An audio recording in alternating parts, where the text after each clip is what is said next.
Quedó centrado. ¿Qué tal? Muy buenas noches a todos. Voy a subir un poquito. Espero que me escuchen muy bien. Pues le doy la bienvenida a todos los presentes. Montserrat, ¿cómo estás? Te mando un saludo muy grande. Espero que te esté yendo muy bien en tu viaje. Este, También le mando un saludo a todos los que nos van a ver después también en las grabaciones. Y pues como muchos de ustedes ya saben, tal vez algunos no, mi nombre es Vladimir Atahualpa Martínez Bello. Este, Soy historiador por la Escuela Nacional de Antropología e Historia. Tengo un diplomado en gestión cultural más o menos por el claustro de Sor Juana y también un diplomado en historia de las religiones por la Escuela Nacional de Antropología e Historia. Junto con Isaura Sánchez co-creamos este proyecto de la rama de Diana y hoy te doy la bienvenida a esta masterclass sobre el misterio del unicornio. Quisiera comentarte un poquito yo de cómo llegué a este personaje. No sé ustedes, pues, cómo empezaron a conocer al unicornio, pero yo lo conocí por un cuento infantil cuando era pequeño. Mi papá me regaló una serie de libros, pues eran diferentes cuentos como de hadas, con personajes sobrenaturales, y había un cuento precisamente que era La princesa y el unicornio. Y trataba sobre una princesa que dejaba todo para después. Yo también tenía muchísimo me lo regalaron también precisamente por eso, porque he padecido mucho tiempo, es algo contra lo que yo tuve que luchar durante mucho tiempo. Siempre dejaba todo para después. Y la historia trata de esta princesa que exactamente el arreglar su cuarto, el recoger los trastes, el lavar la ropa, todas como que digamos sus responsabilidades dentro del castillo, pues las dejaba siempre para después y se le terminaban acumulando. Entonces, pues esta princesa un día sale a pasear con su unicornio y el unicornio y no, más bien un día sale a pasear y se encuentra un unicornio con el cuerno atorado en el bosque. Y el unicornio le pide ayuda y ella le dice, sí, te voy a ayudar, pero después. Y se pone a jugar, se pone a nadar, se va, regresa, come fruta, y ya hasta que dejó de hacer todo lo que tenía que hacer, rescata al unicornio. Y ya se ponen a jugar, se hacen amigos, y en una de esas la princesa se cae a un lago y logra subirse a un nenúfar muy grandote y le dice al unicornio, ayúdame, por favor.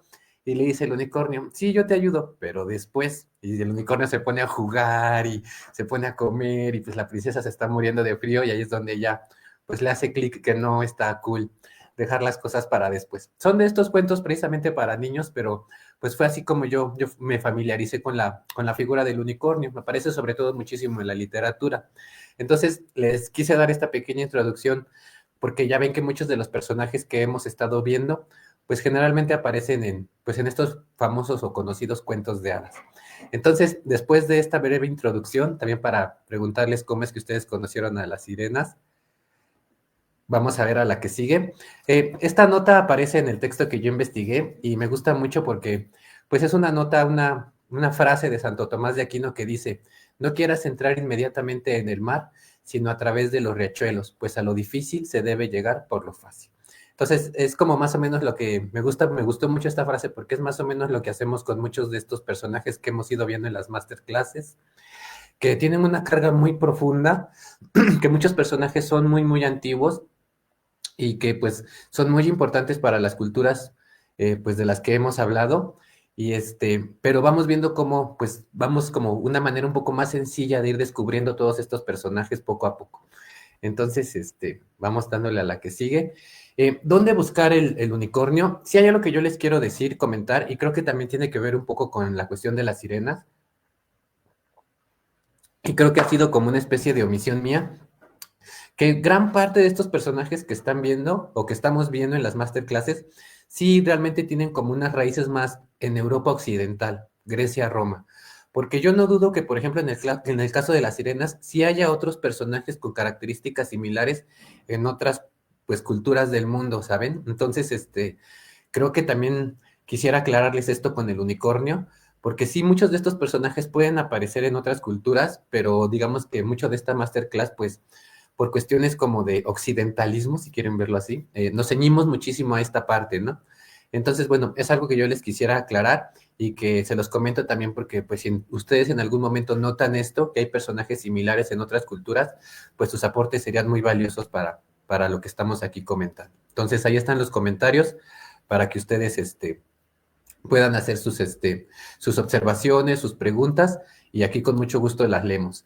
Entonces, como yo les decía, ¿dónde buscar? ¿Dónde podríamos empezar? Entonces, para ir delimitando el tiempo y el espacio, temporalmente nos vamos a ubicar en la Edad Media, ¿vale?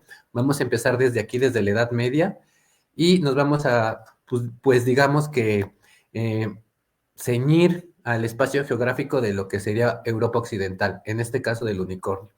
Aquí se los pongo en verde, en colores verde, y es muy interesante porque pues ahí se puede ver Dinamarca y Finlandia y todos estos, pues estos países, pero muchas veces realmente cuando se habla de historia universal o de Occidente, generalmente tomamos en cuenta pues lo que conocemos como Francia, España, Inglaterra, Alemania, Holanda, Portugal, como que es Italia, como que esta parte más central, por así decirlo.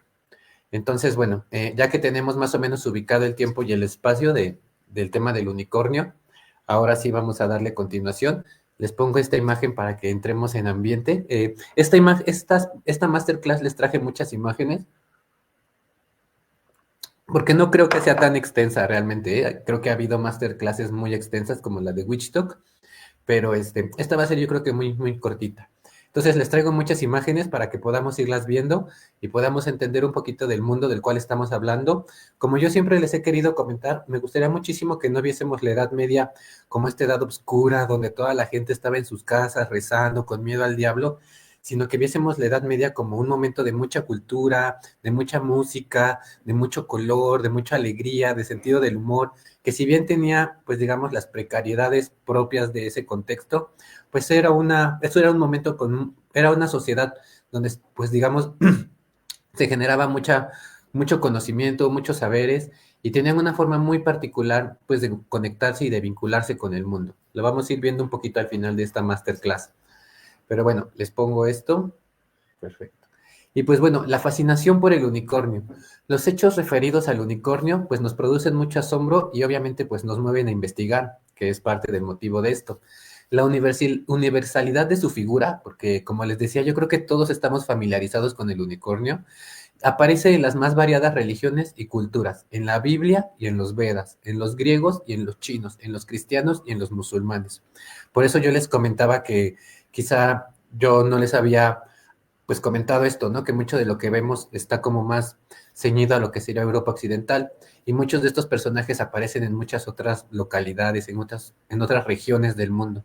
La profundidad, complejidad y polivalencia de su significado, de él se han ocupado naturalistas, filósofos y teólogos. Es motivo para los artistas y arquetipo para los psicólogos.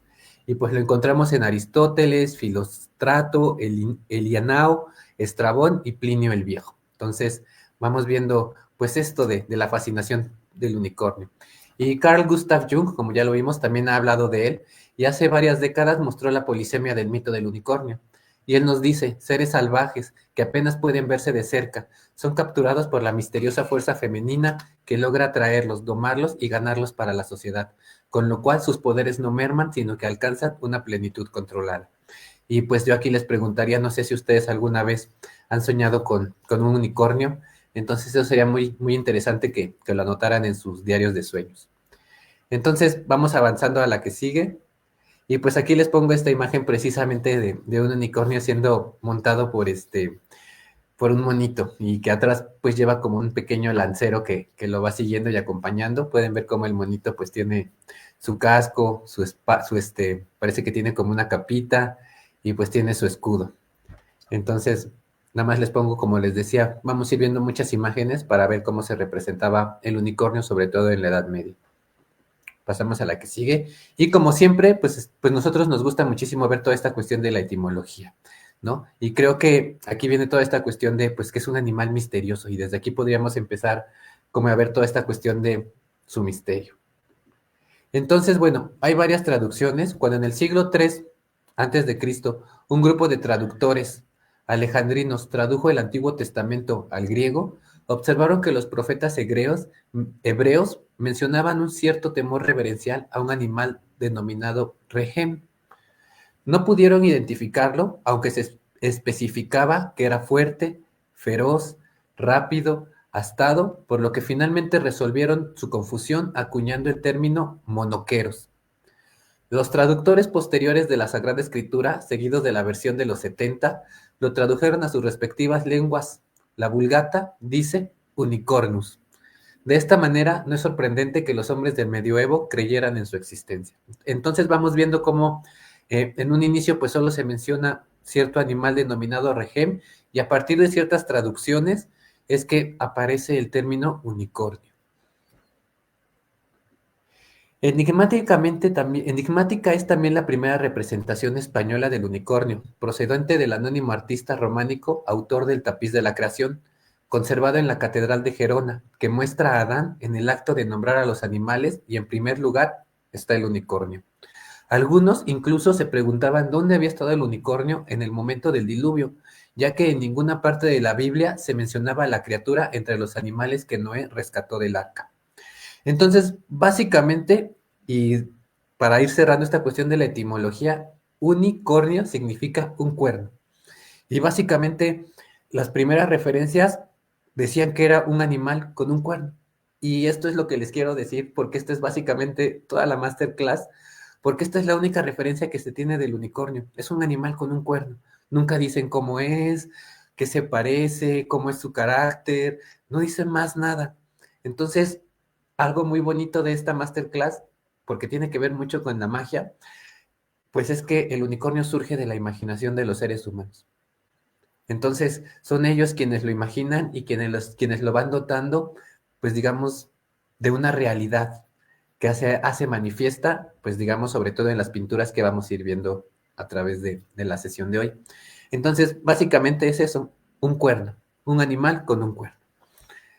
Y aquí les pongo precisamente la primera representación española del unicornio, que es el tapiz de la creación. Y les pongo muchas estas imágenes porque, como les decía, son de la Edad Media. Este tapiz de la creación es del siglo XI, XII, año 1000 más o menos.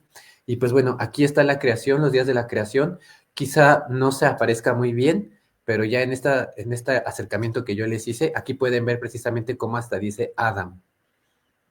Adam está nombrando a todos los animales con la creación y si se dan cuenta, al frente aparece el unicornio. Y si se dan cuenta, pues tiene el cuerpo rojo, como con manchitas como de cebra, y el cuerno rojo también, y atrás aparece una especie de venado, aquí aparece una especie como de chivo, hay más animales astados, incluso el de aquí abajo, pero vean cómo de cierta manera empieza a aparecer en estos relatos bíblicos, en estas representaciones visuales bíblicas que hablan del unicornio. Entonces, pues la gente evidentemente pensaba que existía, aunque no lo viese, porque pues también hay que considerar algo muy importante, en estas, pues digamos, en esta fecha, en esta época, pues era muy complicado que la gente viese realmente de cerca un elefante, un rinoceronte, un caballo, bueno, el caballo sí tal vez, pero quizá había animales que eran un león, quizá había animales que era más complicado que la gente viese, ¿no? Incluso hoy en día podemos hacer esa pequeña reflexión. Nosotros hemos ido al zoológico y pues no es su hábitat precisamente, pero a la distancia hemos podido ver elefantes, jirafas, diversos animales que pues difícilmente veríamos si no es que pudiésemos viajar, ¿vale? Y no es tanto el poder viajar, sino el encontrarlos, el observarlos en un ambiente seguro, porque pues nos expondríamos a muchísimos peligros si fuésemos a su ambiente natural. Entonces, incluso podríamos hacer esta misma reflexión con animales más cercanos. A pesar de que todos estamos familiarizados con una vaca, quizá ya no es tan común que veamos una vaca. ¿Cuándo fue la última vez que ustedes tocaron, vieron una vaca de cerca? Entonces, bueno, pues piensen también en este momento que pues la gente tal vez nunca ha visto un unicornio, pero pues sí aparece en estas imágenes bíblicas. Entonces, pues dan por hecho que existe en algún lugar. ¿Por qué no es posible? ¿Por qué no? Más bien eso es la pregunta. Entonces, bueno, aquí estamos viendo también estas representaciones del unicornio. Pasamos a la que sigue. Y bueno, vamos a ir rastreando el unicornio y para eso, como les decía, pues vamos a empezar con la literatura. Creo que la literatura es muy importante, por eso les contaba yo al inicio, pues toda esta cuestión del cuento de hadas sobre la princesa y el unicornio. Y para eso vamos a utilizar a Borges en el libro de los seres imaginarios, porque él resume bastante bien en este texto, pues lo que sería como una especie de genealogía de cómo se fue construyendo pues digamos, la figura del unicornio.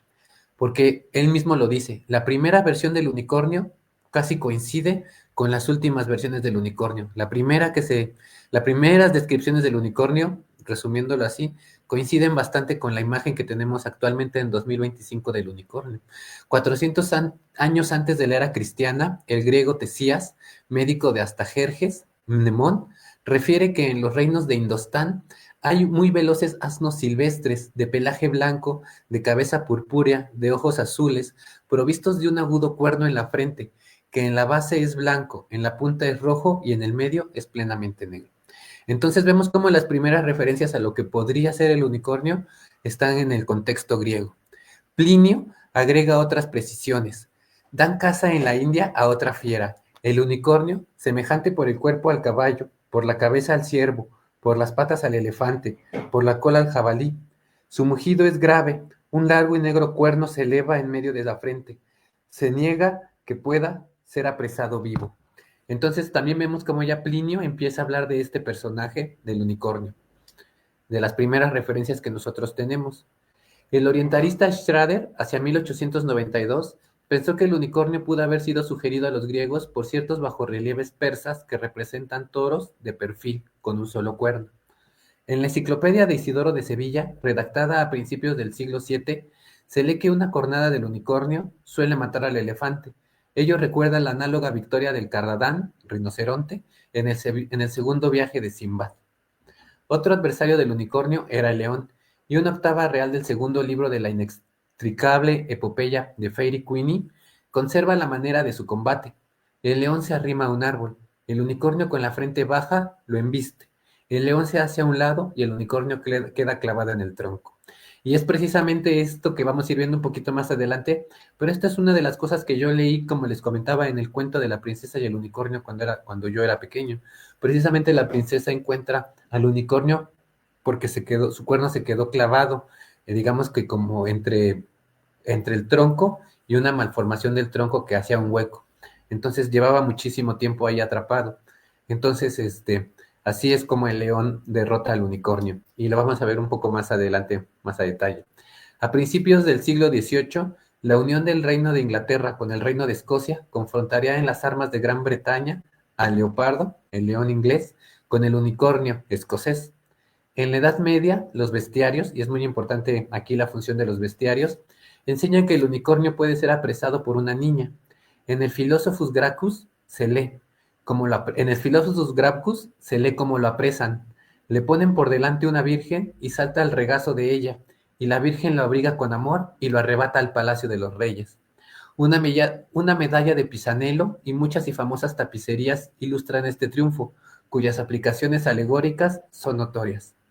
El Espíritu Santo, Jesucristo, el Mercurio y el mal han sido figurados por el unicornio. Entonces, aquí ya vamos viendo también algunas pequeñas cuestiones simbológicas y que vamos a ir retomando más adelante, pero vayamos viendo cómo yo muchas veces les he dicho esto, ¿no? Como a nosotros llegan todos estos personajes sobrenaturales completos, como si fuese una figura armada con puros legos, y lo que hacemos en estas masterclass es ir separando cada pedacito, cada pieza, para ir viendo cómo al final se fue construyendo. Entonces aquí Jorge Luis Borges hace precisamente eso, nos va llevando poco a poco, viendo cómo se fue sumando cada pieza y desde dónde viene. Vemos cómo pues viene desde la época griega y se le van sumando ya funciones y características en la Edad Media. La psicología en alquimia de 1944 de Carl Gustav Jung analiza todos estos simbolismos sobre el unicornio. Un caballito blanco con patas traseras de antílope, barba de chivo y un largo y retorcido cuerno en la frente, pues es la representación habitual de este animal, digámoslo así, fantástico. Entonces, esa ha sido casi siempre su representación y es la que llega hoy en día, por eso hasta al final de esta diapositiva les pongo este pequeño unicornio para que veamos cómo incluso de la manera más sencilla nosotros podemos reconocerlo y no ha variado en en muchísimos años su representación. Leonardo da Vinci atribuye la captura del unicornio a su sensualidad. Esta le hace olvidar su fiereza y recostarse en el regazo de la doncella, y así lo apresan los cazadores. Vamos a la que sigue. Y aquí les pongo esta imagen, pues, de un unicornio para que vean, pues, cómo muchas veces sus representaciones no eran tan del todo precisas como un caballo con cuerno, como lo conocemos ahorita, sino que variaba mucho, ¿no? Y aquí les pongo precisamente esto, este animal, pues podría ser un caballo, realmente es un unicornio, pero no queda bien claro que es 100% un caballo. Entonces, bueno, estas son algunas representaciones que yo les pongo para que lo vayamos viendo. Y bueno, vamos a hablar ahora de los monstruos, sobre todo por los bestiarios medievales. No sé si ustedes en algún momento les gustaría que hiciésemos una masterclass sobre monstruos medievales, porque hay figuras bien interesantes que también llaman mucho la atención y también el origen del monstruo es bien importante, incluso también desde la cuestión bíblica, de la cuestión de por qué Dios permite, pues digamos, la existencia de los monstruos, en esta cuestión de que tal vez algo nos quiere mostrar a través de ellos, no sabemos, entonces sería muy interesante ver estas masterclass. Y pues bueno, vamos aquí a retomar a un autor llamado Gilberto K. Chesterton para esta cuestión. Y bueno, él nos comenta que algunos disparates extraños y sin sentido que asfixian y dificultan nuestra comprensión de los monstruos fabulosos medievales, pues necesitan ser analizados y comprendidos para que nosotros podamos entender cómo funcionaban estos personajes dentro de la sociedad medieval, ¿sabe? Y es lo que vamos a hacer ahorita, por ejemplo, sobre todo dos de estos disparates fundamentales, sobre dos de estos disparates fundamentales descansa el error principal del, pues digamos, de la figura moderna, de lo que nosotros creemos actualmente sobre el unicornio. El primero es esa absurda idea de que en cuestiones de imaginación los hombres tienen una necesidad de copiarse a otros. Y recuerden que esta es la perspectiva del autor, porque también, pues estas masterclass son como un momento que nos permiten reflexionar sobre lo que proponen otros autores. Entonces, bueno, él nos dice esto, las semejanzas se debe no a que los cristianos fueran verdaderamente paganos, sino porque todos eran realmente seres humanos. Esta observación es muy importante porque existe, a pesar de toda la tendencia del pensamiento moderno, algo llamado el ser humano y la hermandad de los seres humanos. Existe entonces la naturaleza humana. Entonces, lo que aquí nos está proponiendo este autor es que no es tanto que los cristianos le hayan copiado a los paganos, sino que simple y sencillamente es algo que los seres humanos han hecho todo el tiempo. No es una cuestión de religión, sino es una cuestión de Homo sapiens, de que nosotros como seres humanos siempre hemos copiado o siempre hemos, pues sí, como que utilizado las referencias, las figuras, la imaginación, la imaginería de los antepasados para, pues digamos, crear las nuestras. Entonces no es una cuestión nada más de cristianos y paganos, sino es una cuestión de seres humanos, que es lo que hemos hecho en diferentes culturas, en diferentes momentos. Y un ejemplo también podrían ser los mexicas, que les gustaba tanto la cultura de los que eran los toltecas, me parece. Ay, ahorita se me fue porque no estoy en esa frecuencia, pero les gustaba tanto que terminaron adoptando prácticamente toda la cultura del centro sur de Mesoamérica, pues ellos venían del norte. Entonces veamos cómo esta cuestión se repite en diferentes lugares geográficos en diferentes tiempos. Entonces, aquí la reflexión es esa, no es cristianos copiándole a paganos, sino es una costumbre de seres humanos que ha existido desde siempre. Y pues bueno, segundo es suponer que tales fábulas, aun cuando realmente fueron tomadas en préstamo de fuentes más antiguas, se utilizaban con ese sentido antiguo, cansado y habitual. Y lo que nos trata de decir este autor es que los medievales trabajaban con lo más cercano, con lo que tenían a la mano, con este pasado, pues digamos, pagano, pero no lo retomaban tal cual, sino que se lo apropiaban y lo resignificaban para su contexto, lo cual lo hacía funcionar dentro de su nuevo contexto medieval. Es decir, trabajaban con lo más cercano, sí, pero lo alteraban para hacerlo funcionar en su nuevo contexto medieval.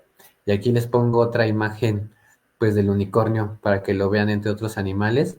Y es nada más estas diapositivas las puse aquí para que reflexionáramos sobre esto, ¿no? Sobre los préstamos culturales que muchas veces se dan entre sociedades. Y pues vamos viendo cómo va avanzando el unicornio poco a poco.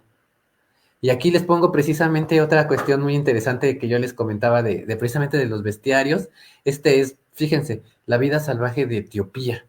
Ujú. O sea, vean cómo Occidente está imaginando estos lugares lejanos a los cuales pues no es tan fácil llegar, acceder, ir y estar.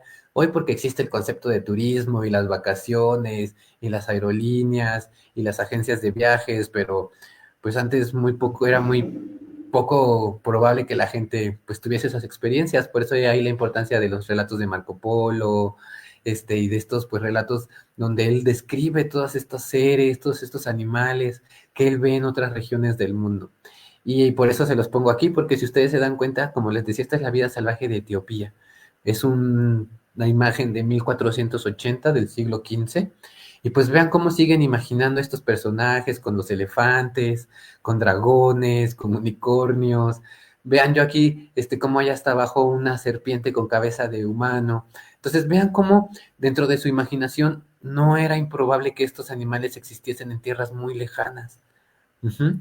Entonces por eso los documentaban o los, digamos, los plasmaban en estas imágenes.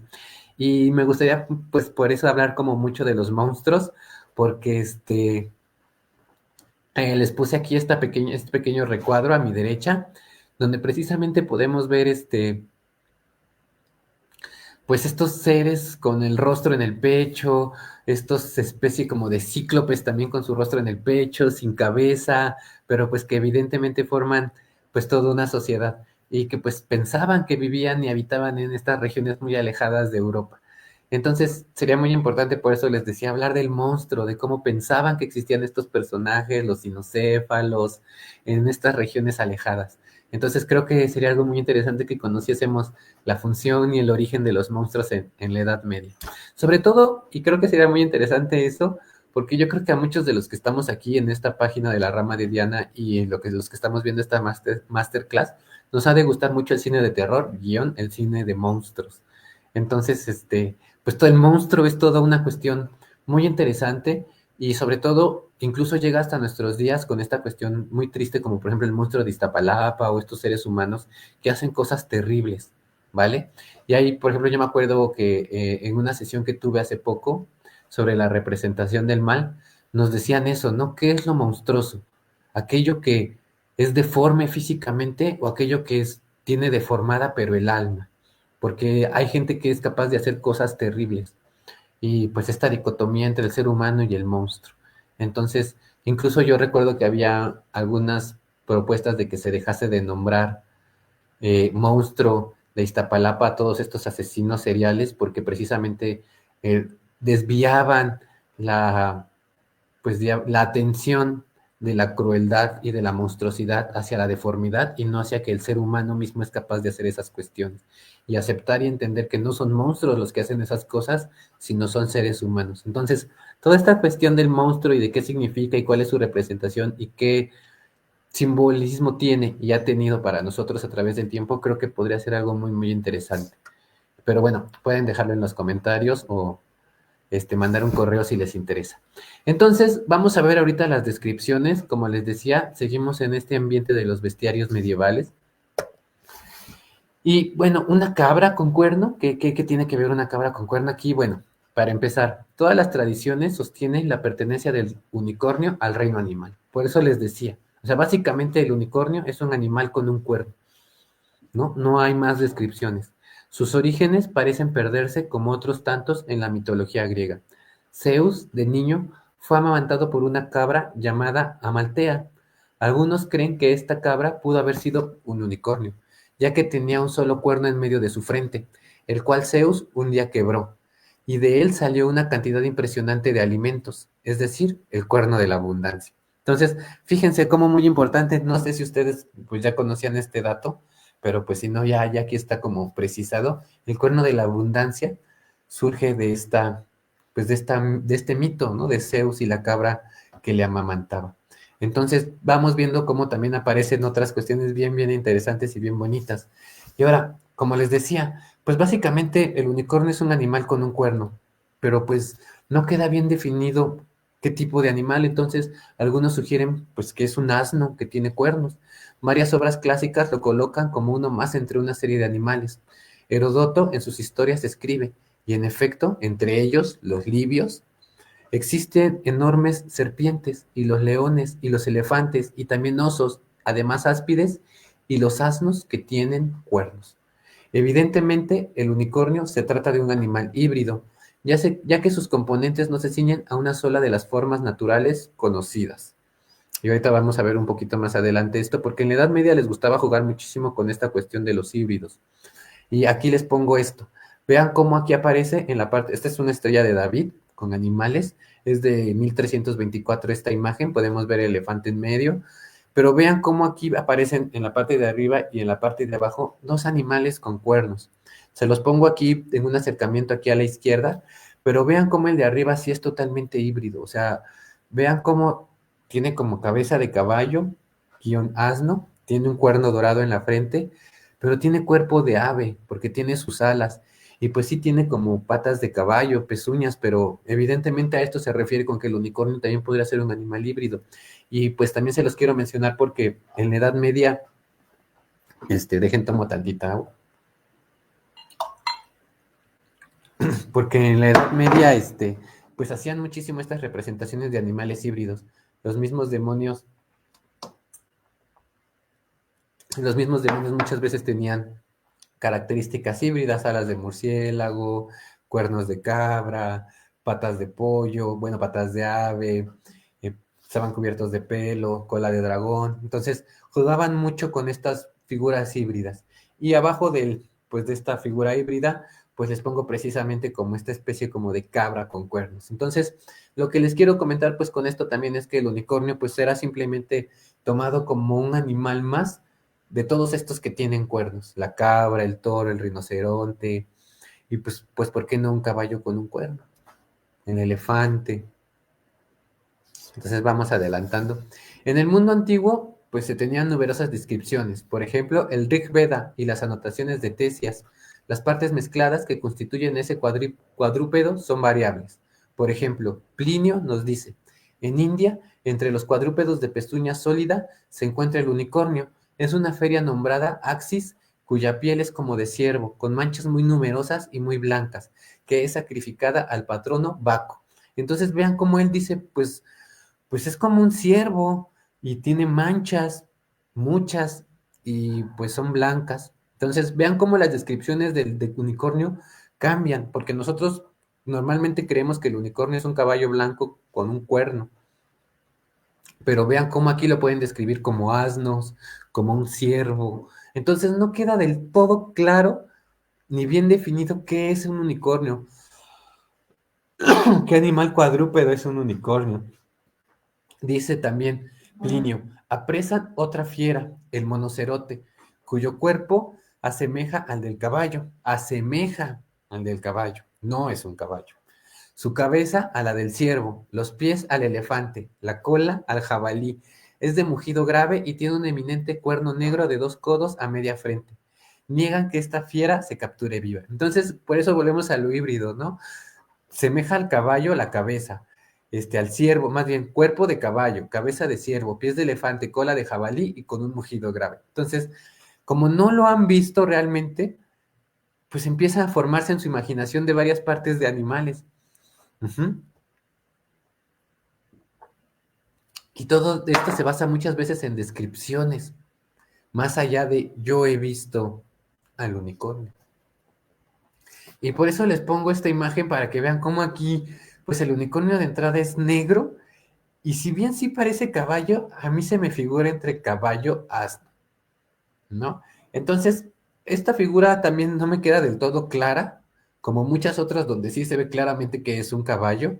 Entonces, como que esta figura juega con la ambigüedad precisamente y por eso las pongo, para que veamos también otras representaciones del caballo.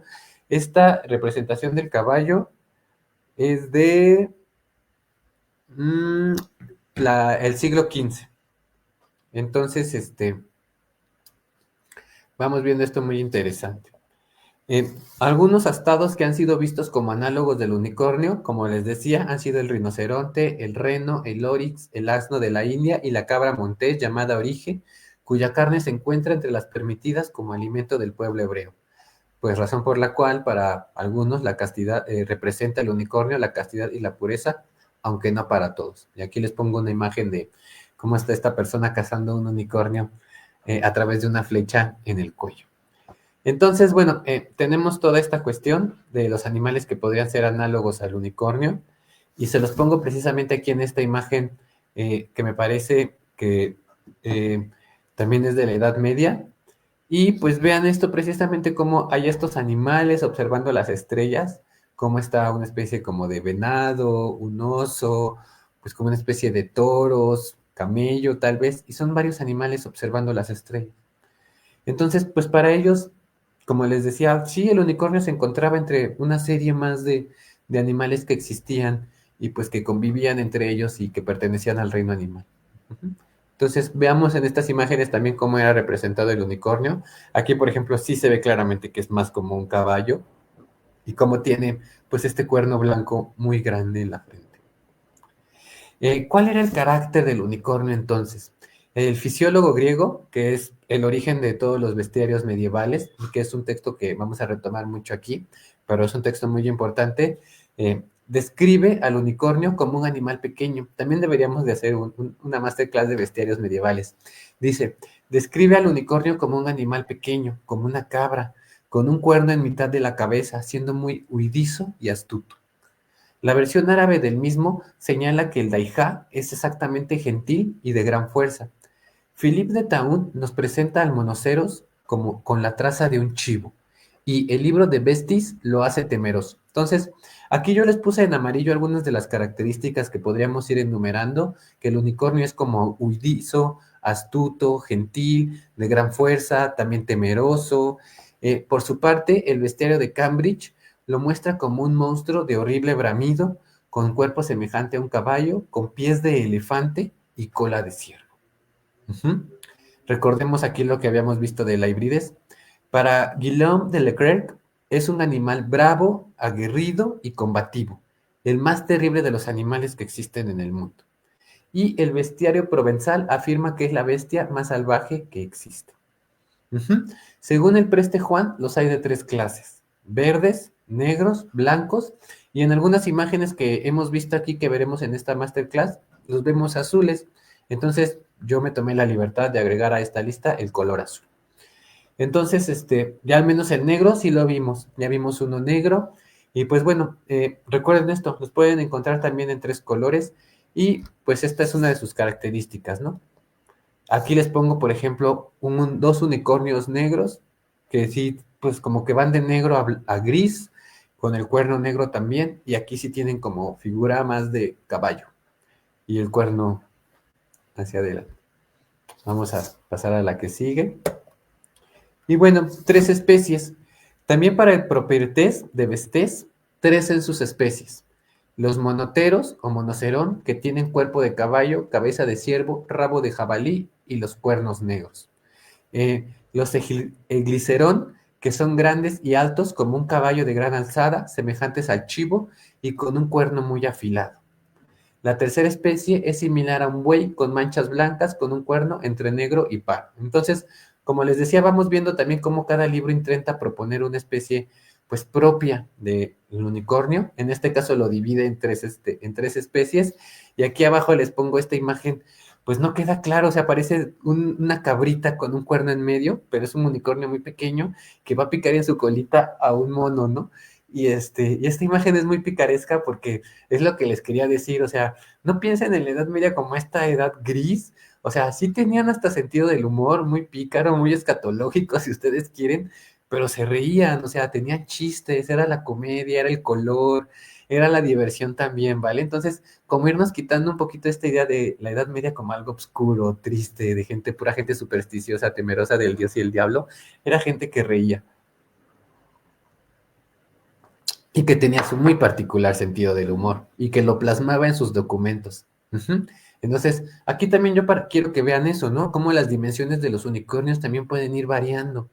Ujú. En este caso, pues es muy pequeñito, o sea, el cuerno incluso casi es del mismo tamaño que el unicornio, como parece más bien como, no sé, una cabrita muy pequeña con cuerno muy grande dorado. Entonces, vamos viendo todas estas cuestiones muy interesantes sobre el unicornio. Y pues sí, efectivamente, el unicornio tenía enemigos, ya lo vimos un poquito al principio. ¿Cuáles eran sus enemigos? Pues si no recuerdan, uno era el elefante, que dentro de la simbología cristiana, el elefante es una imagen de Adán. Y bueno, aquí nos comentan que la relación del unicornio con sus enemigos matiza con dramático realismo su figura. porque ya vimos pues que era salvaje, aguerrido, tímido, huidizo. Ya fuimos viendo cómo varios autores pues intentaron, ¿no?, dotarlo de un carácter y de una personalidad.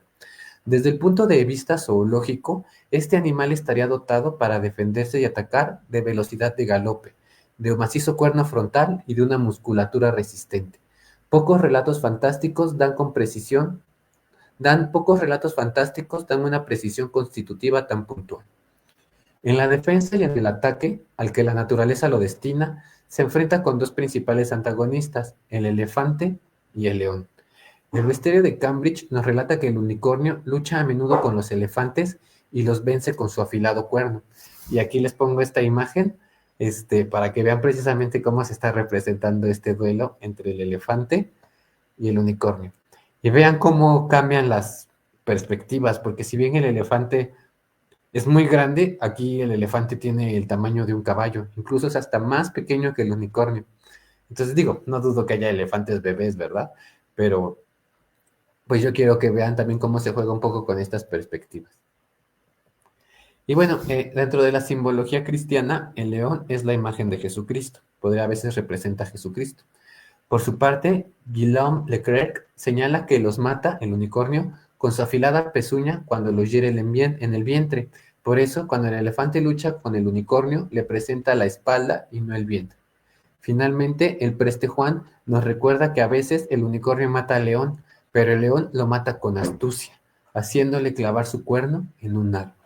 Entonces, bueno, la fuerza y velocidad que quizá no tiene el león frente al unicornio, lo compensa con astucia.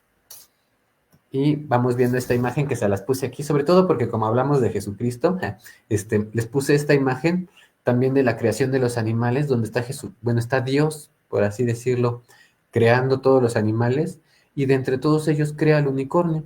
Y ya les puse aquí en zoom como que un acercamiento de este unicornio que aparece en esta imagen. Y efectivamente, como yo les decía, este unicornio, si se dan cuenta, es de color azul. Es pequeño, digo, comparado con con Dios, que yo creo que todos somos pequeños, pero él es de color azul y tiene manchas blancas. Entonces, vamos viendo cómo algunas descripciones sí se ajustan a estas imágenes y vamos viendo cómo sí, efectivamente, el unicornio no siempre es blanco, sí puede ser negro y en algunas ocasiones sí puede llegar a tener manchas en el cuerpo. Entonces, vamos viendo muchas de estas representaciones del unicornio. Aquí les pongo precisamente otra porque el unicornio es como color azul, pero vean cómo también está Dios creando a los animales y aparecen muchos animales astados, aparece el elefante, aparece el toro, incluso aparece el león, me parece por ahí con una corona, y aparece el unicornio. Ahí les puse un acercamiento de cómo asoma su carita el unicornio con su cuerno, ¿no? Entonces, bueno, son estas imágenes que yo quería que viésemos sobre la creación del unicornio y dos características principales del unicornio, ¿vale? Por las dos características principales por las cuales lo reconocemos y de las cuales pues yo ya les platiqué en este cuento de hadas al principio. Uno son las doncellas vírgenes y el otro es el cuerno. Son como que las dos características que nosotros vamos a asociar más al unicornio y con las cuales lo vamos a reconocer. El texto del cual ya habíamos hablado, el fisiólogo griego, contribuyó a fijar las dos características que distinguirían ya para siempre al unicornio. La primera, como ya les dije, pues es su ambigua relación con las virginales doncellas y su segundo, pues digamos, atributo o característica más importante, más reconocible, ya fijada para siempre, es el maravilloso poder curativo de su cuerpo, ¿vale? Si bien es cierto que estas peculiaridades ya venían de lejos, por ejemplo, Tesias mencionaba las virtudes curativas del asta y Jung ya demostró que el sometimiento a una virgen figuraba ya en las epopeyas hindúes, es necesario sobre todo considerar las versiones medievales. Como yo les decía, sobre todo nosotros como, pues no somos Occidente tal cual, sinceramente, seremos como la orilla de Occidente o lo que nos llega de Occidente, pero sí gran parte de nuestra cultura, de nuestro imaginario, tiene raíces en Occidente, en Europa occidental. Y como les decía, yo pensaría que sí, o sea, como, pues sobre todo España, pero gran parte la retomamos de ellos, estamos muy familiarizados con esta cultura. Digo, yo me atrevería a decir, me parece, ¿no? El español es una lengua romance, que incluso pues es propia de este lugar medieval. Entonces, por eso para nosotros es muy importante que conozcamos bien cómo funcionaba la Edad Media y porque muchas de nuestras costumbres, muchas de nuestras ideas, incluso de nuestros comportamientos vienen desde la Edad Media, ahí fue donde surgieron y pues por eso es importante que prestemos muchísima atención a esta época. Entonces, aquí les pongo esta imagen precisamente donde en un tapiz se representa lo que yo les decía, el unicornio y la doncella, el cuerno y el caballo, blanco, majestuoso, bonito. Entonces aquí está representada esta amalgama con la cual nosotros ya estamos muy familiarizados. La doncella y el cuerno, el unicornio.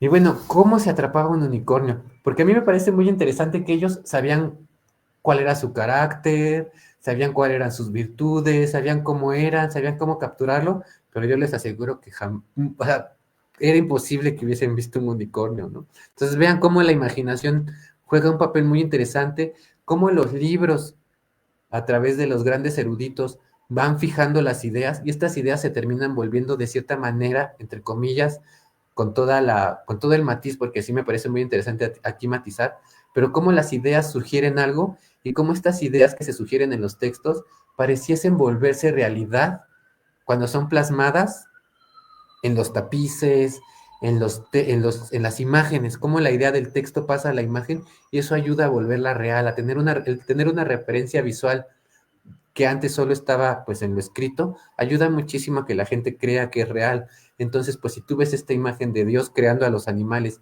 y entre ellos está el unicornio, pues es muy probable que tú creas que es real.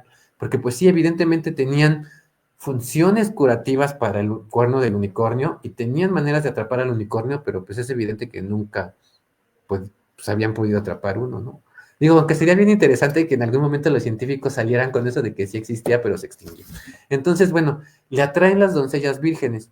Las mayorías de los textos, como yo les decía, mucho de las ideas que fueron construyendo el unicornio provienen de los textos, coinciden en la manera de cazarlo. El fisiólogo griego, del cual ya platicamos, nos cuenta que envían a su encuentro una doncella virgen y el unicornio salta a su regazo. Ella lo amansa y él le sigue. La versión árabe agrega que la joven le ofrece sus senos y el animal comienza a mamar. En ese momento es cuando llegan los cazadores y lo atrapan. Philippe de Taún precisa que es atraído por el aroma de la doncella, se acerca, le besa el pecho y se duerme ante ella. Richard de Fournival señala que que se duerme al dulce aroma de la virginidad. Lo mismo refiere el bestiario provenzal y Zabut de Champagne. Entonces, aquí toda esta cuestión de la virginidad, yo siento que ya tiene que ver mucho con el simbolismo del cristianismo y que tratan de acercarlo precisamente a esta cuestión de la castidad de las mujeres. Y siento que sería muy interesante analizar esta cuestión, ¿saben? Sobre todo en las élites y en las esferas altas, cómo era vista la castidad, cómo era tenida en cuenta la castidad, la figura de la Virgen, dentro de la nobleza, dentro de estas mujeres que vivían en el castillo, las cortesanas, las reinas, las princesas, cuál era el valor de la castidad y siento que por ahí podríamos entender toda esta simbología de la Virgen, del aroma y del unicornio y de la castidad, pues simbolizada en el unicornio y en la Virgen. Porque todo esto a mí me da como que esa espinita, ¿saben? Entonces, bueno, ¿qué pasaba si la doncella no era virgen? ¿No? Porque pues es evidente que no siempre podría ser así. Pues si la doncella no era virgen, el unicornio no reclinaba en ella su regazo y más bien la mataba por corrupta e impura. Entonces, como les digo, siento que aquí tiene que ver una cuestión como de castigo, beneficio por practicar ciertos valores y virtudes promovidos por el cristianismo, ¿vale? Entonces, siento que aquí también ya podríamos ir desmenuzando también cómo se vuelca toda esta cuestión del control del cuerpo sobre estas figuras, pues precisamente para que simbolicen todo esto, ¿no? Y cómo se van creando estos relatos de, bueno, es que si eres impura, pues te va a matar el unicornio. El unicornio era cazado para obtener su cuerno. Esta escena aparece con frecuencia en la iconografía medieval y especialmente en una serie de tapices del siglo XV procedentes del castillo de Bossot que se conservan en el Museo de Cluny. Y aquí les pongo precisamente pues la casa del unicornio. Esta es una imagen de 1300, siglo XIV, y vean, o sea, está súper curiosa y súper bonita porque están estas dos mujeres en el bosque, una vestida, la otra ya está completamente desnuda, pero vean cómo tiene sus manitas como danzando así desnuda en el bosque y como el unicornio súper feliz se le queda viendo. Vean cómo el color del unicornio es como el color de un ciervo, o sea, totalmente cafecito, tirando de café a degradándose a café más claro, como tiene un cuerno enorme, pero vean su cara de felicidad del unicornio y vean cómo ya en la segunda escena la misma mujer ya no está desnuda, ya tiene su vestido puesto, ya tiene hasta sus zapatos puestos, ya casó al unicornio, ya digamos lo tiene en su regazo, pero la persona que estaba atrás de ella ya lo mató, ¿no? Ya le clavó esta lanza pues digamos, en el estómago y pues se puede ver la sangre y el unicornio ya está muerto. Y atrás de estas personas pues aparece una especie de rey, reina, es que allá todos usaban túnica, o sea, es difícil bien distinguir quién era el rey y quién era la reina, pero bueno, pueden ver aquí cómo va a caballo y trae su túnica, tiene su corona, yo creo que evidentemente debe ser el rey, y tiene como en esta especie de cetrería el águila en su mano.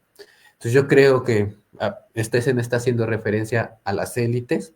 Por eso les decía que hay que ver mucho cómo el unicornio también está muy vinculado a la nobleza, a los reyes, a las reinas, a las princesas, y estas virtudes que se deberían o se suponía que deberían de practicar las mujeres en esta época, y que pues pudiesen haber estado representadas por el unicornio también.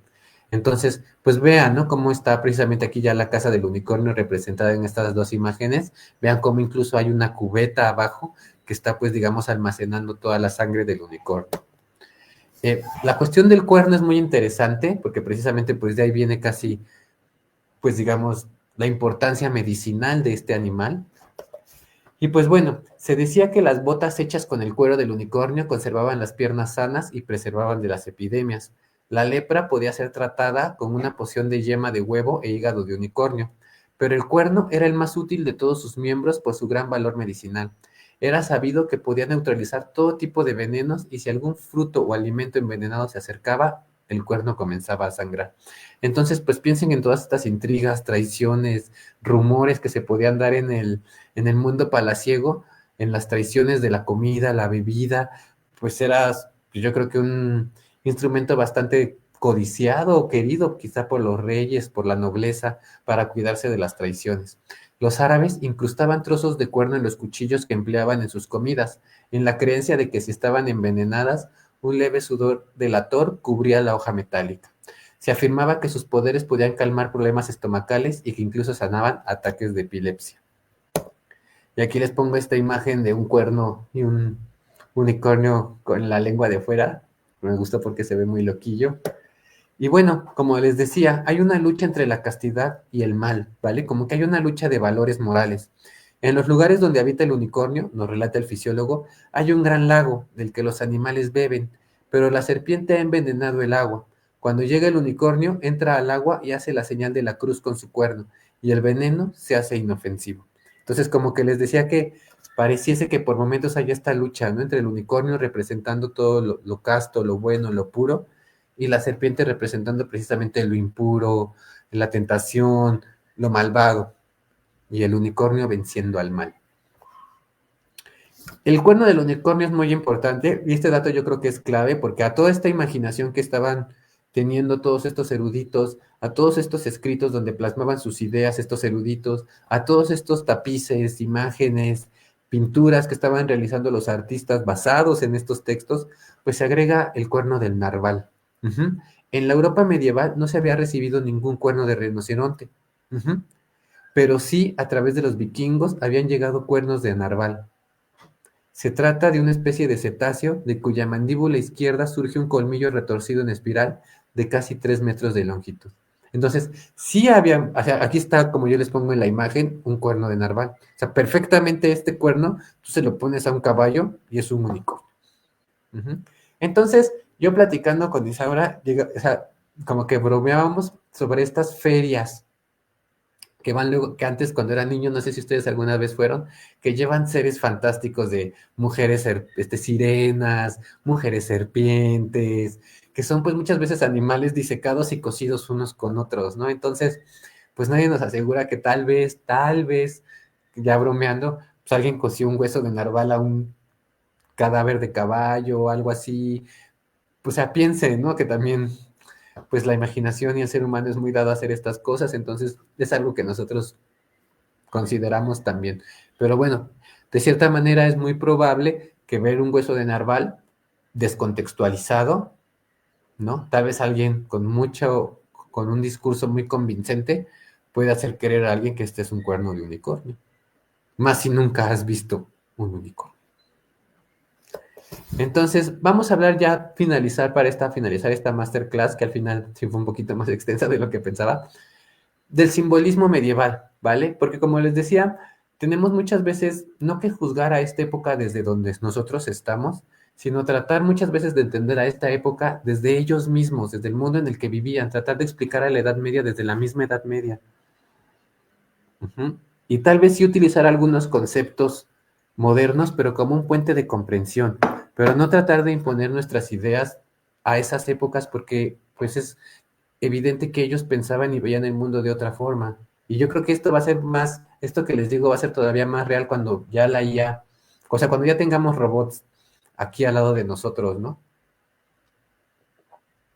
Es evidente que no se van a poder aplicar los parámetros con toda la tecnología que estamos teniendo a épocas ya muy antiguas. Entonces, tratar de entender el simbolismo medieval, la importancia del unicornio, como les decía, detrás de estos relatos y detrás de estas figuras hay símbolos, y detrás del unicornio puede haber simbolismo cristológico, soteriológico. Ujú. El unicornio es figura de nuestro Señor Jesucristo, ujú, que es y será Dios, lo fue y lo seguirá siendo. Ujú. El que sea temeroso representa la encarnación y la humildad, de las que dijo Jesús: aprended de mí, que soy dulce y humilde de corazón. El cuerno es símbolo de la salvación que Cristo ha erigido para nosotros, de su unidad, ya que dijo: el Padre y yo somos solo uno, y de su fuerza insuperable. Entonces, como les decía, vamos viendo cómo estos símbolos dentro de la Edad Media y el cristianismo van adquiriendo otro significado. Es uno de los famosos tapices de unicornios y en uno de los famosos tapices de unicornios se le puede ver purificando con su cuerno las aguas envenenadas, simbolizando a Cristo limpiando los pecados de la humanidad. El que sea muy afilado significa que ni los príncipes, ni las potencias, ni los tronos pueden comprender a Dios tal como es, ni el astuto demonio puede comprender el misterio de la encarnación. Al considerar al unicornio como representación de Cristo, la relación con la doncella virgen alcanzó una gran complejidad y ambigüedad simbólica. La identificación de la doncella con María y su doble papel de madre del Salvador y traidora del unicornio era cuando menos turbadora. Entonces, por eso les decía que también muchos de estos símbolos son complejos, ¿no? Porque también piensen esto, o sea, piensen que de entrada sí hay vírgenes que amamantan santos, ¿no? Esto ya es algo muy particular, pero ahora piensen que si la Virgen amamanta unicornios y el unicornio es Dios, pues esto se vuelve un poquito extraño, ¿no? Y luego, pues piensen que la misma Virgen después termina matando, o sea, como que lo engaña al unicornio para que pues después lo puedan matar. Entonces, por eso les digo que hay que analizar todos estos relatos quizá un poquito más a fondo para ir descubriendo todas estas cuestiones más complejas que hay sobre el cristianismo, la Edad Media y todos estos animales pues digamos, muy simbólicos, como en este caso el unicornio. Porque yo creo que ha de haber otros animales que también han de simbolizar muchas otras cuestiones. Lo mismo lo vimos con las sirenas, cuando en algún momento la sirena empezó a tener esta actitud despectiva y negativa basada en los valores que promovía el cristianismo en ese momento. Bueno, seguimos avanzando. Y bueno, la Virgen María, como decíamos, tal ambigüedad es superable si se piensa en la captura del unicornio fundamentalmente como representación simbólica del misterio de la encarnación y no de la traicionera pasión de Cristo, como lo presentan no pocas esculturas de madera y pinturas medievales. El fisiólogo lo dice de la siguiente manera: los poderes celestiales no pudieron realizar la obra por sí solos, pero él tuvo que hacerse carne y morar en el cuerpo de la verdadera Virgen María. María fue quien lo atrajo al poder y la fuerza incapturable de Dios. El obispo Honorio de Autun en el siglo XII lo dice bellamente: descansando en el seno de una virgen fue tomado por los cazadores, esto es, Cristo fue hallado en forma de hombre por aquellos que lo amaban. Entonces, bueno, vamos viendo cómo la teología tiende muchísimo a hacer esto, ¿no? Como que a través de procesos de explicitación, o sea, es decir, cada vez van reflexionando más y más y más diferentes teólogos sobre un mismo pasaje, sobre una misma situación, sobre un mismo fenómeno, sobre un mismo atributo, hasta que terminan dándole la explicación que para ellos es la más convincente y la que termina de eliminar todas estas contradicciones que van surgiendo a lo largo del tiempo. Aquí vamos a hacer una pequeñita pausa, porque ahora vamos a ver el simbolismo ascético moral.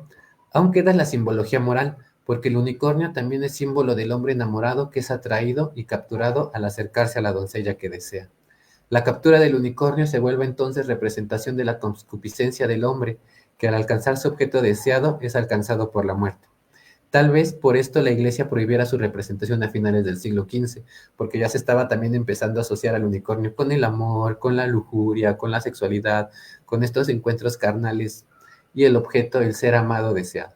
La historia del unicornio ha sido analizada por Bertrand de Astrón en el mito de la dama y el unicornio, libro aparecido en 1963 como soporte de las concepciones medievales del amor cortés.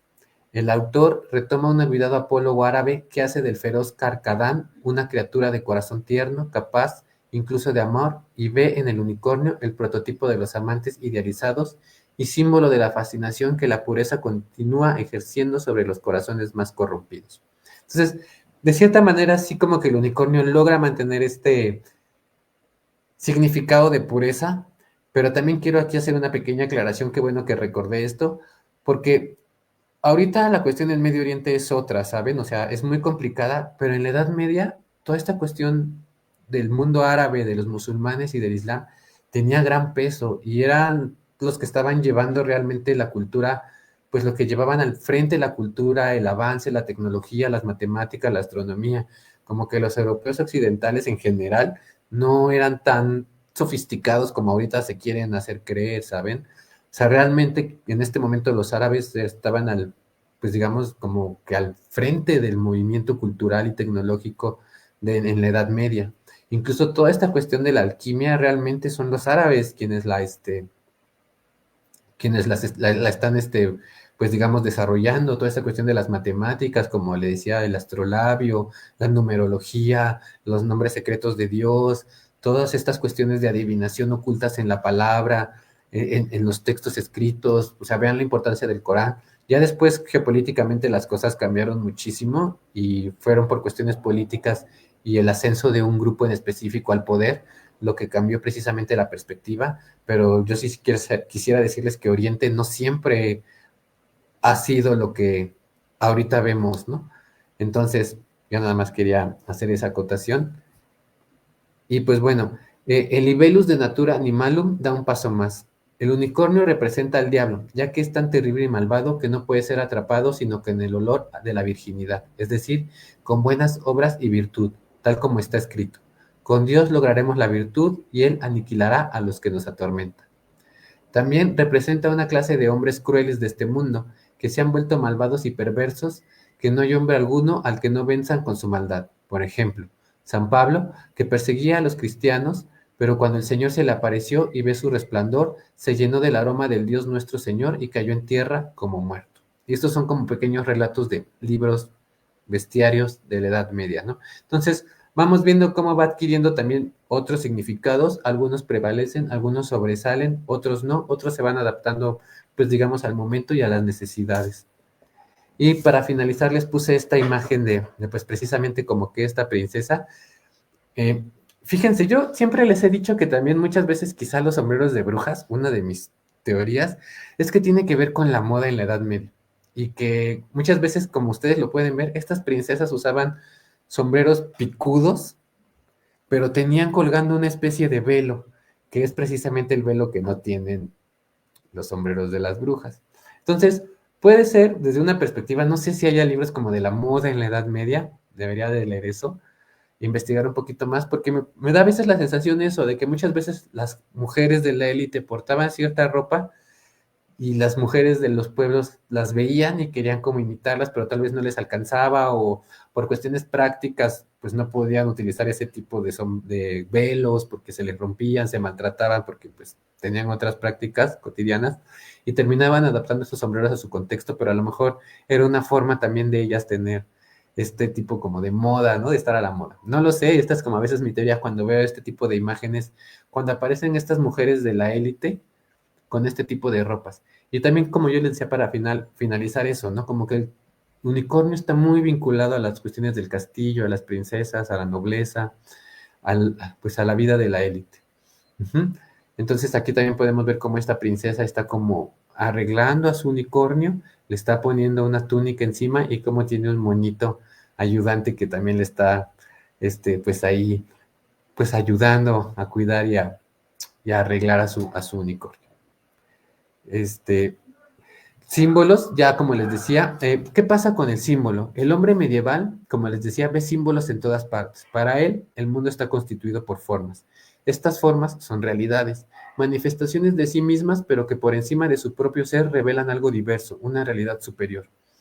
Así, toda forma se convierte en símbolo, remitiendo a algo que lo trasciende, porque tiene su origen en algo que está por encima, más allá de ella. El orden natural se apoya en un orden sobrenatural, del que depende como de su origen y de su fin. Los símbolos se encontraban en todas partes, en el culto y en el arte, en las costumbres populares y en la vida social. Y eran tan importantes que a veces se olvidaba verificar la existencia de aquello mismo que simbolizaba, como sucede con el unicornio. O sea, era tan importante, era tan común, era como un animal que siempre estaba presente y que significaba ya lo habían adoptado, que ya muchas veces, aunque nunca lo hubiesen visto de realidad, no se dudaba de su existencia, es como si siempre hubiese estado ahí. ¿Vale? Y lo importante aquí sería tratar de identificar cuáles símbolos en la actualidad tienen ese efecto en nuestra sociedad, ¿no? Cuáles cosas, cuáles símbolos creemos que existen cuando jamás lo hemos visto. Pensaría en la justicia, por ejemplo, ¿no?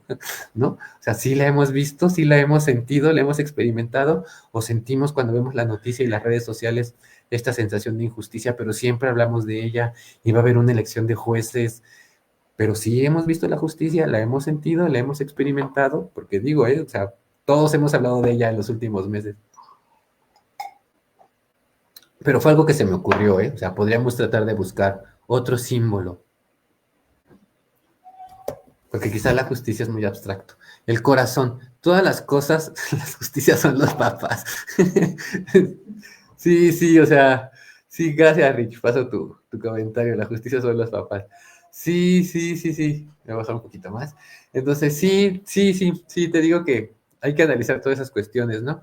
El corazón. Todas las cosas y acciones son puestas continuamente en relación con Cristo y con la fe, haciendo una interpretación simbólica de ellos. Y es lo que les quería decir. Si bien no, la Edad Media no es como esta sociedad que siempre estaba totalmente preocupada por Dios y por la religión y el diablo, sí atravesaba todas las formas de vida, ¿no? Pero incluso eso lo podemos ver ahorita, ¿no? O sea, crecimos en el catolicismo, ahorita actualmente mucha gente, aunque se dice atea y no va a misa todos los días, siente miedo de hablar del diablo, les pesa mucho todavía esta figura.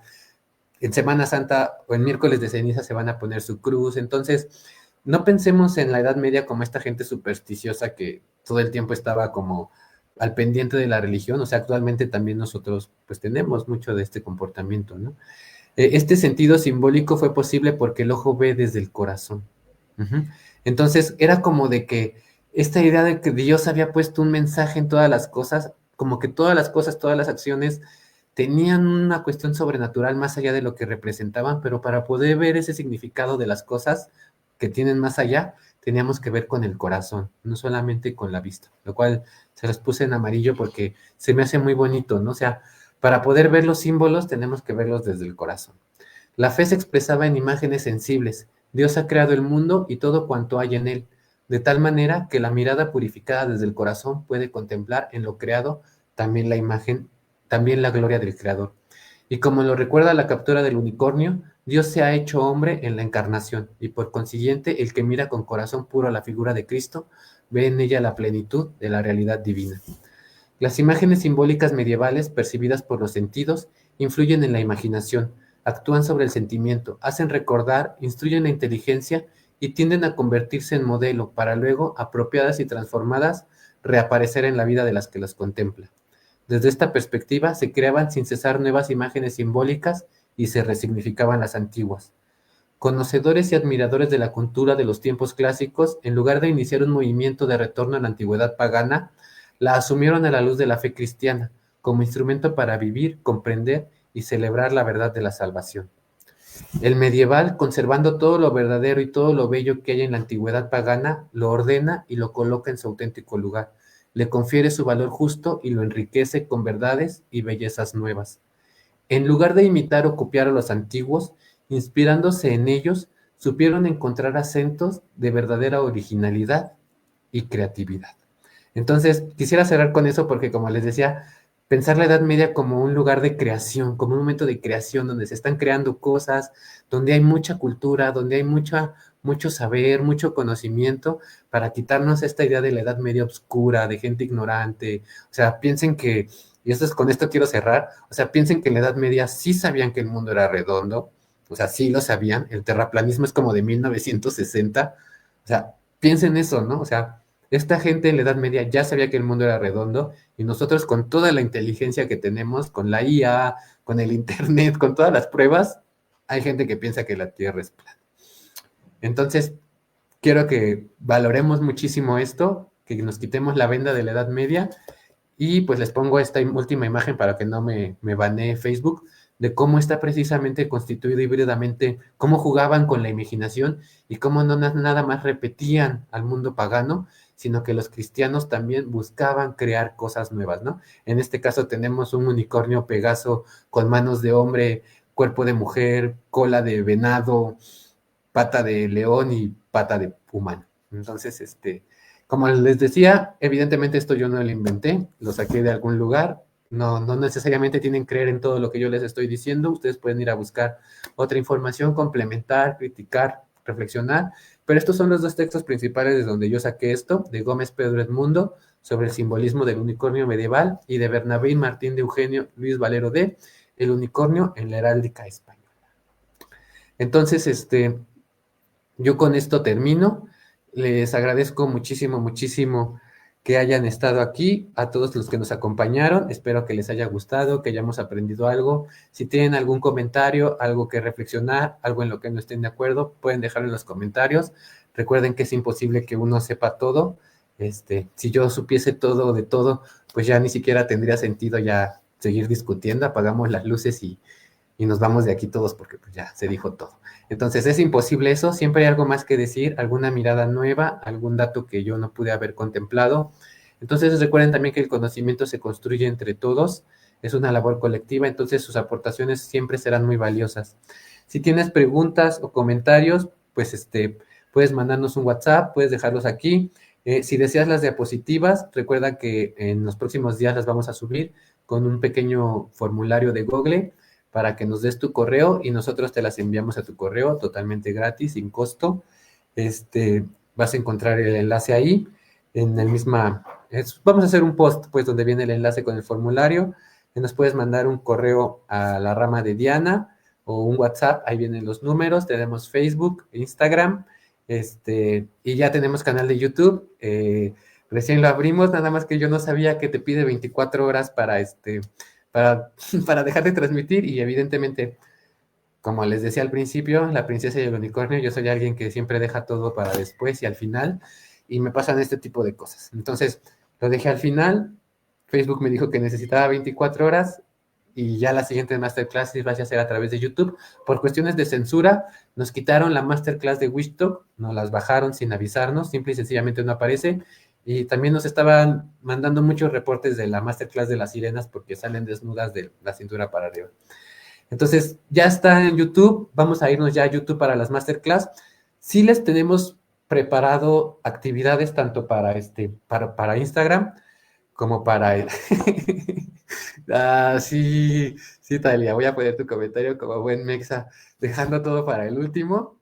Qué pena, la verdad. Pero vamos a tener más, es que nos interesa muchísimo tener actividad, sobre todo para la comunidad que está más en Facebook. Creemos que hay gente que nada más nos sigue en Facebook.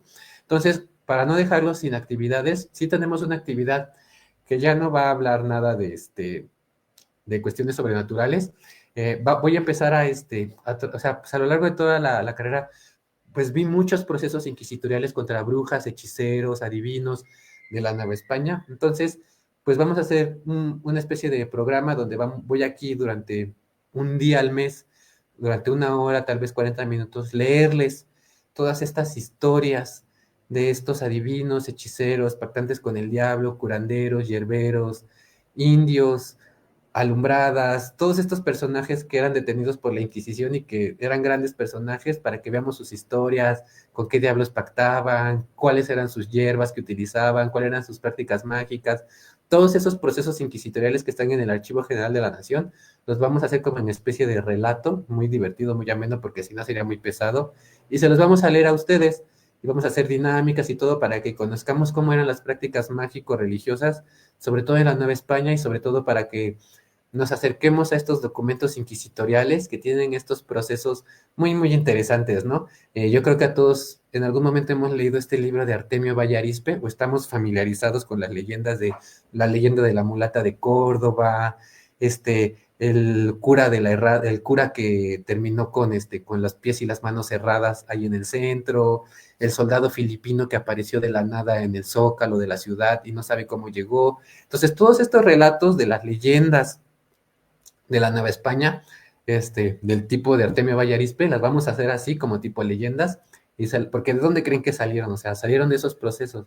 Entonces hay nahuales, hay gran cantidad de personas ahí que las vamos a traer en forma de leyendas para ustedes. Digo, nada más como una dinámica para ustedes, ¿eh? No queremos competir con nadie ni nos interesa así tener así esos programas, nada más queremos como compartirles con ustedes porque también son relatos que ahí tenemos conservados y que pues ya saben lo que dicen, ¿no? Que el conocimiento si se conserva pues termina pudriéndose, entonces es más bonito cuando se comparte. Entonces pues se los vamos a compartir con todos ustedes para tener nuestra dinámica en Facebook y las masterclass las vamos a pasar a YouTube y también les tenemos la sorpresa de la actividad que tenemos preparada para Instagram, pero esa no se las vamos a decir todavía, pero tiene que ver con lo que les acabo de decir, porque creo que se las dije. Entonces, nos vemos, de mi parte es todo, a nombre también de Isaura Sánchez, co-creadora de La Rama de Diana. Les agradecemos muchísimo que hayan estado aquí presentes. Espero que les haya gustado muchísimo saber sobre el unicornio. También otra cosa que les quiero decir, ya tenemos un grupo de Facebook, les voy a poner la invitación, porque ahí vamos a poner las cosas que obviamente no nos deja poner en la página normal porque nos banea, pero vamos a tratar de conseguir esa película del unicornio que dejaron en los comentarios y tratar de ponerles otro tipo de material descargable en el grupo que tiene que ver mucho con esto, pero que no está tan permitido. Entonces, pues si quieren integrarse al grupo de Facebook, ahí también ustedes pueden poner cosas y podemos seguir interactuando. Les agradezco muchísimo que hayan estado aquí. Como siempre, pues me colgué un poquito más de lo que esperaba, pero ya saben que las masterclass son sin límite de tiempo.